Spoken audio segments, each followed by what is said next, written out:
might even need a light for this. This video is gonna be pretty short because I don't think I can talk long enough to do long form videos. I don't just get irritated by the end of the day when I wanted to record. I don't know. But yeah, so this is gonna be a video about habits, man. I think habits are the worst part of like anything. Like, it can be just purely anxiety. It can be working through mental recovery from an actual illness. Just anything, man. Habits, I think with a lot of us that kind of fit in this barrel of anxiety, we can definitely get to a point where like our bad habits just I went for multiplicative, but multiply comparison to our good habits. So for example, my bad habits, maybe other people have this as well. In fact, because of how much time I spend on Reddit, one of my bad habits, I know people have some of these. I tend to be within the capacity, a very small radius of an ER, many days, probably more days than not, honestly. When I'm trying to hang out, I really don't hang out because hang out usually implies a certain sense of comfort in doing what you're doing, relaxing.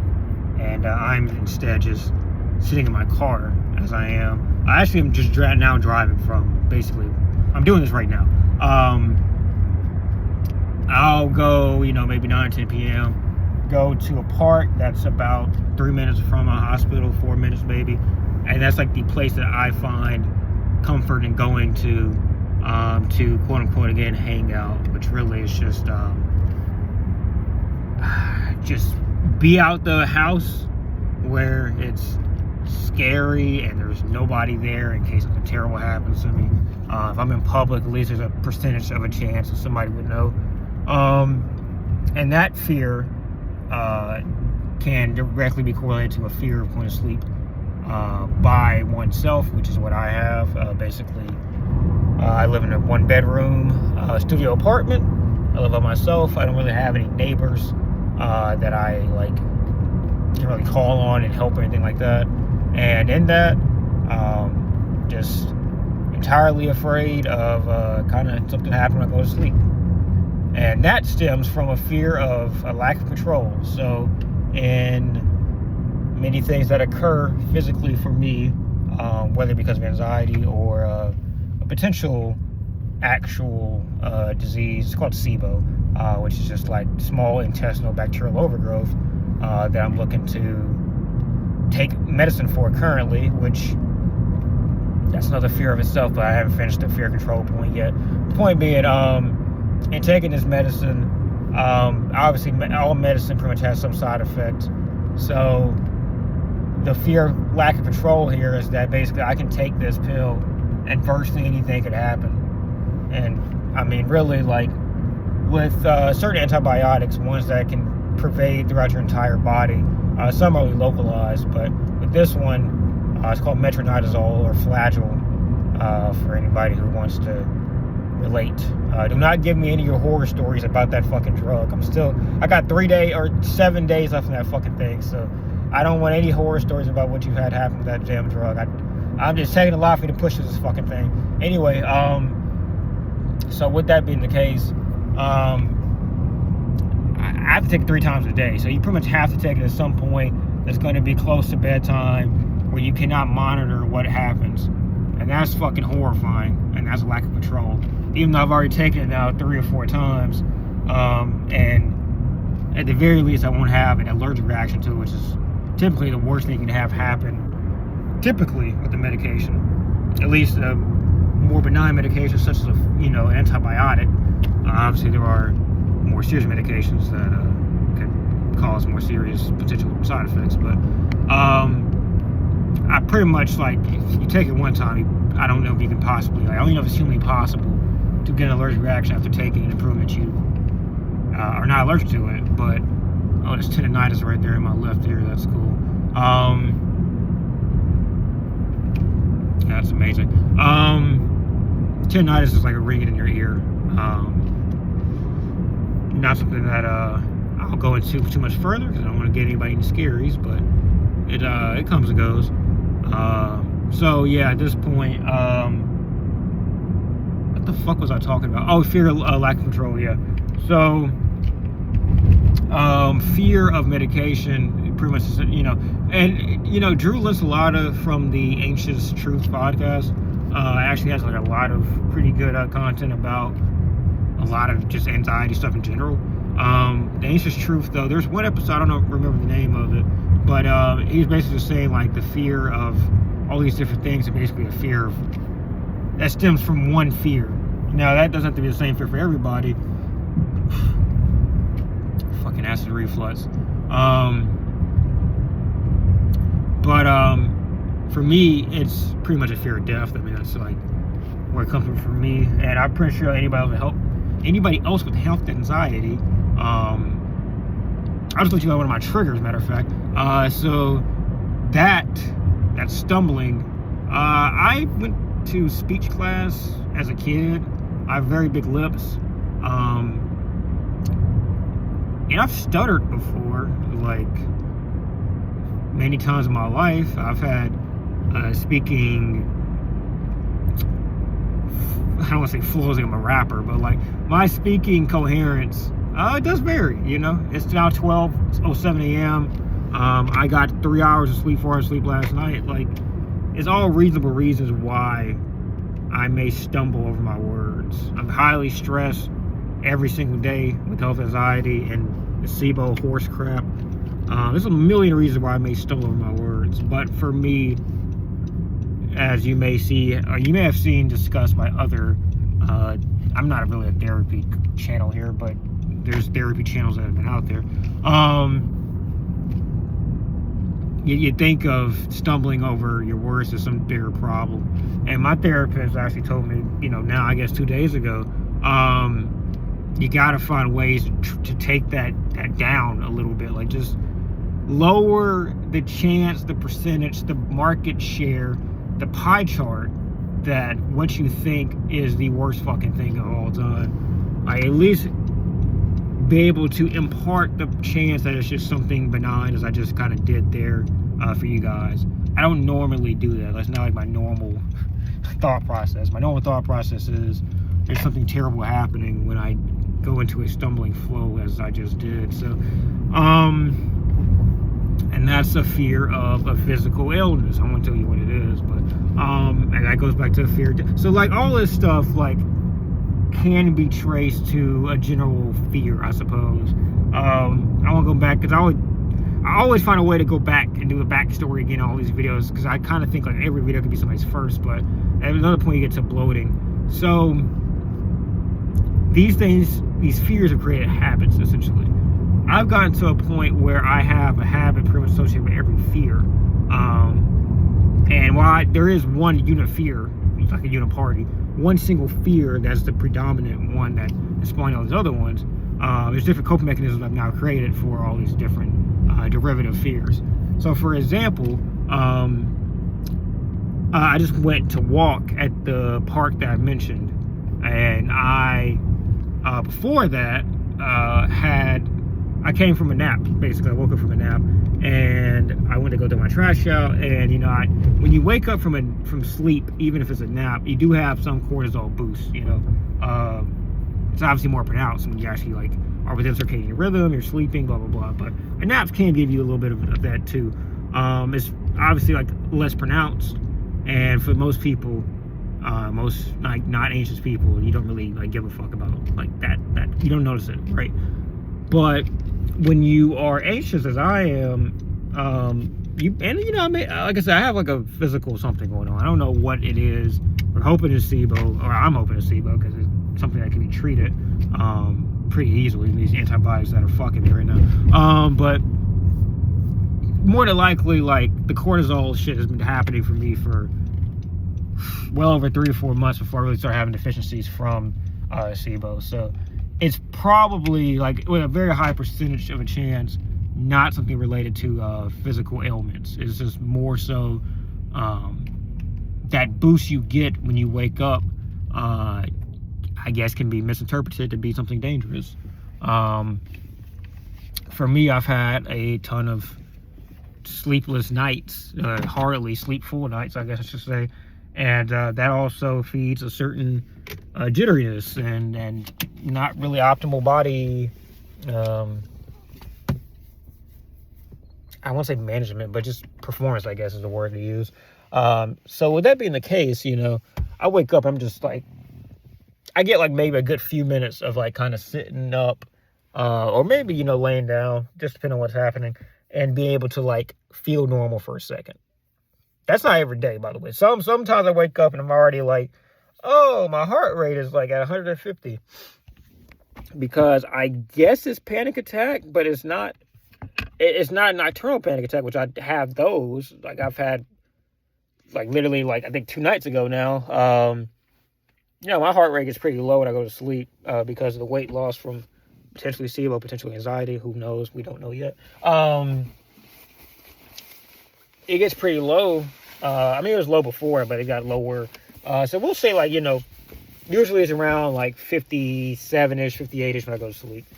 So not bradycardia per se for anybody that like is like, oh my God, that's so scary. Like it is, but it's not really like that low, right? And by the way, like when I'm healthy and not going through shit, it's around that range. It's just a little bit more noticeable now because I'm fucking anxious as shit. But it goes from there, the nocturnal panic attack. I wake up and it's 140. I'm not bullshitting you, dude. 2 days ago, and then 2 days before that, it's happened 2 nights in the last 5 days. I am fucking sleep. I wake up, my body feels, I always describe my body feels light, as in my body feels like it is not fully, like the weight of my body is not fully there. I just have like half of my existence kind of there. I don't know how to describe it. I guess faint would be an option, but like I don't feel like I'm about to pass out per se. I just feel like the fucking weight of my body is not properly there. I need to hurry up because I have a fear. I'm not going to go into this because that's actually like a kind of a scary fear, but for somebody else to hear. But I'm not gonna allude to what it is. Anyway, so we go into that, and then I react to the way my body feels, and I can't pinpoint the connection between this and what happens, but there's times where like my heart is literally just pounding. I don't feel it, but I do feel that light feeling. I've felt times my heart is pounding. That's not what I feel in the situation. But I feel very funny and light, and yeah, I guess maybe faint. And then I check my Apple Watch, and then my heart rate's like 130. And then obviously I get up, and then I'm like, oh well, fuck. And it was like 150. I'm like, oh shit. So my mom came over Sunday night. Spent the night because we went to a baseball game and some shit like that. I live out of town, so my mom drove to where I live at and went to a baseball game. So that was a day where I was just pretty much in torture physically almost all day. Like I won't get into it, but in that night, maybe because of how bad it was in the daytime, that night around 2 a.m. or so, I thought it was like GG in the chat, bro. Like I woke up like face flushed, like about to just like things I felt before, but just like felt more intense that night for whatever reason. So every panic attack until you like really like fight and understand that it's a panic attack, you just don't give it fire. As long as you give it fire and you do react to it in some capacity, every panic attack can feel like a new panic attack. Like the first one you really had. You may know of some of the telltale signs, but that knowledge, I mean, I think Drew Linsalata said on his podcast, you probably have like maybe 10, 20 seconds before you can like, a 10 to 20 second window where you can really like resist the urge to act on what's coming up. And for me, I'd probably say more times than not. I don't think my panic attacks aren't as numerous as they used to be, kind of early on in this journey, but I still have failed more often than not when it comes time to just tell myself, okay, this is coming on and there's nothing you can really do, except ride it out. which I am now, at least, like, I'm letting it still fuck me up. I'm getting up and I'm going to the bathroom, I'm splashing water in my face and checking my heart rate and all that stuff. But it was very least like, I understand, like, this is going for 3 or 4 minutes. My heart rate gets back down to normal. I go back in bed, I go to sleep. I may stay up for a while because I'm scared. I just want to make sure it's nothing more serious. But, I mean, that's better than where I was at, where I think even a month ago, I went to the yard because that same thing happened. And my mom was not there. So maybe it was really just my mom was there. But it happened again like 2 days later, which is not 2 days ago. And I didn't, go to the yard then. So I don't know what I did that time. Maybe I just kind of played it out. But anyway, so all that being said, the habit there is I have my stuff in this jacket or my other jacket, but basically jackets that like have a ton of pockets and pretty much be like almost a bag of sorts. These things typically happen to me when I'm at home at night, about to go to sleep or about to wake up, where it's still somewhat cool. We're about to get into, summer in Alabama, which, gosh, that's fun. I'm gonna keep this going. I gotta get out this fucking car because fear and phobias and sitting. I don't want to say it, but and sitting. Give me 1 second.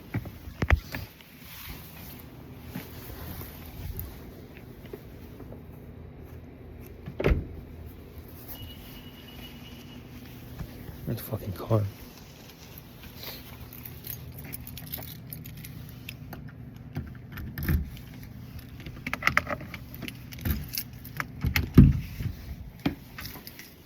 I gotta take my next Metronidazole off pretty soon here. Okay.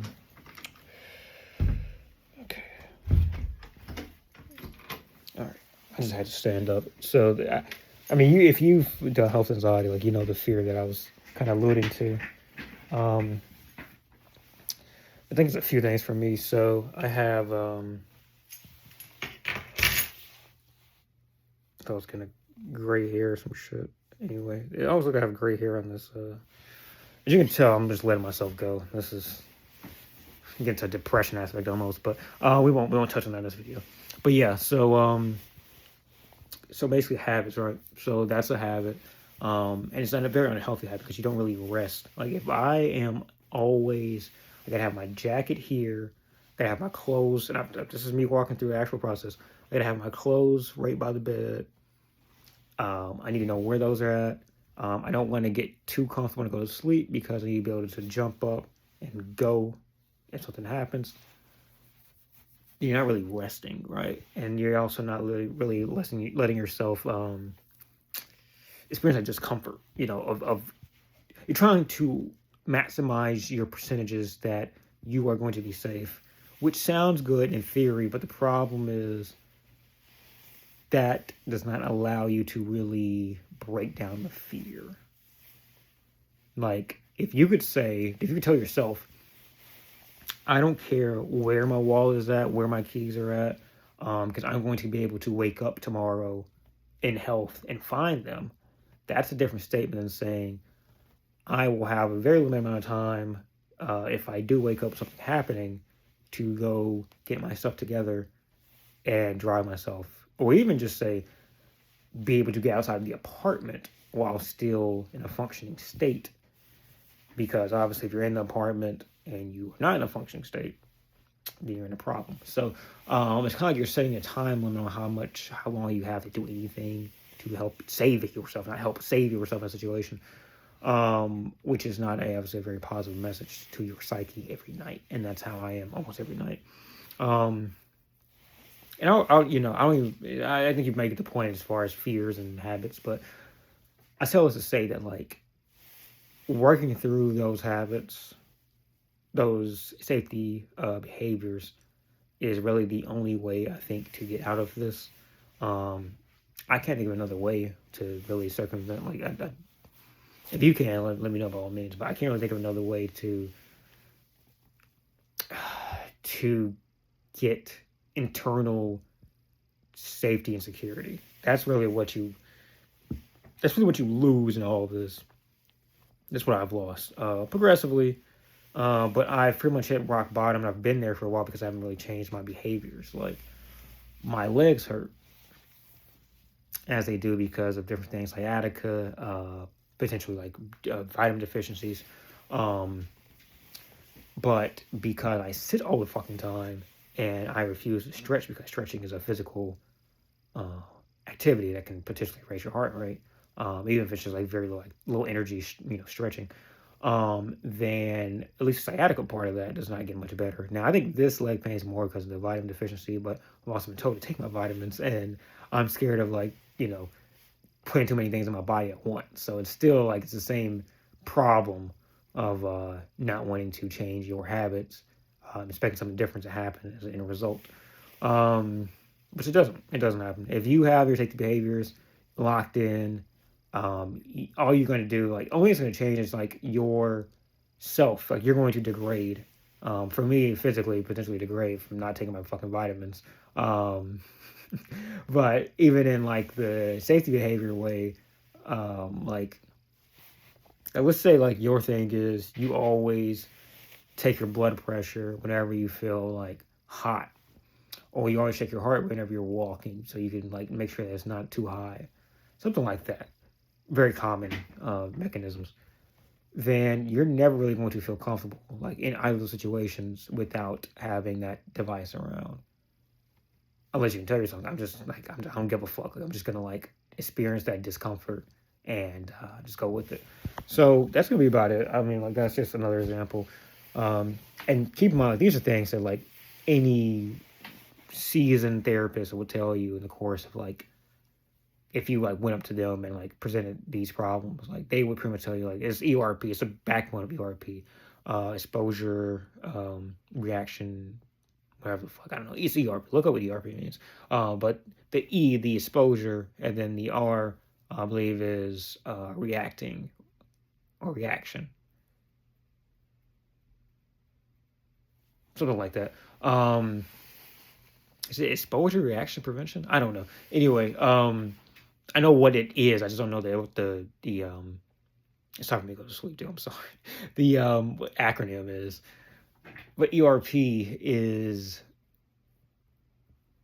virtually, I would say, the like David and Goliath to OCD. Like I would say there's like a like literally a good and evil battle with ERP and OCD. Those two things like almost mirror each other. Anybody with health anxiety is pretty much an OCD sufferer, more or less. So it's not really. It becomes like I don't even know if it's possible to really have health anxiety without having obsessive compulsive like thoughts. Like I don't know how you could possibly have the form of the latter. I figured out from my googling and eventually working with therapists, like those two things are pretty much interlinked. But I don't know if you have health anxiety without having OCD. I don't know like how it would present. Like I can imagine general anxiety because I've had general anxiety for many years, and I can really do a lot of things without before all this when I just had this without health anxiety.